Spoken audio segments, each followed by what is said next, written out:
जिल्हा परिषद निवडणुकीच्या रणधुमाळीला सुरुवात होत असतानाच आंबेपूर मतदारसंघात मोठा राजकीय भूकंप झाला आहे. कुसुंबळे ग्रामपंचायत शेकापला जोरदार धक्का बसला असून माजी सरपंच, विद्यमान ग्रामपंचायत सदस्य आणि शेकडो कार्यकर्त्यांनी शेकापला रामराम ठोकत थेट शिवसेना शिंदे गटात प्रवेश केला आहे. या पक्षप्रवेशामुळे आंबेपूर मतदारसंघातील शेकापची पकड अक्षरशः ढासळली असून संपूर्ण राजकीय समीकरणच बदलली आहेत. कुसुंबळे ग्रामपंचायतीच्या माजी सरपंच प्रतीक्षा पाटील या शेकापच्या प्रभावी नेत्या म्हणून ओळखल्या जात होत्या. त्यांनी शिवसेनेचा भगवा हाती घेतल्याने शेकापच्या गोटात मोठी खळबळ उडाली आहे. त्यांच्यासोबत ग्रामपंचायत सदस्य बजरंग पाटील तसेच मोठ्या संख्येने कार्यकर्ते शिवसेनेत दाखल झाल्याने शेकापचा तथाकथित किल्ला जमीनदोस्त झाल्याची चर्चा राजकीय वर्तुळात रंगली जात आहे. ज्या कुसुंबळे ग्रामपंचायतीवर शेकाप आपली मक्तेदारी असल्याचा दावा करत होता त्याच ठिकाणी आता शिवसेनेचा झेंडा फडकू लागला आहे.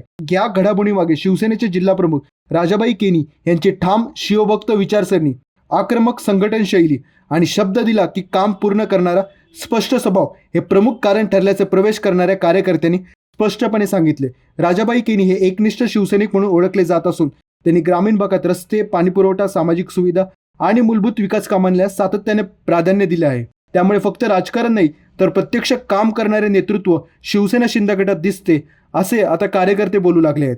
हा भव्य पक्षप्रवेश सोहळा माजी प्रतोद मानसी दळवी, जिल्हा प्रमुख राजाबाई केनी आणि आंबेपूर मतदारसंघाच्या शिवसेनेच्या उमेदवार रसिकाताई केनी यांच्या प्रमुख उपस्थितीत पार पडला. या राजकीय धक्क्यामुळे आंबेपूर मतदारसंघात शिवसेनेचा आत्मविश्वास प्रचंड वाढला असून येणाऱ्या जिल्हा परिषद निवडणुकीत शेकापसाठी ही लढाई अत्यंत कठीण ठरणार असल्याचे चित्र स्पष्ट आहे.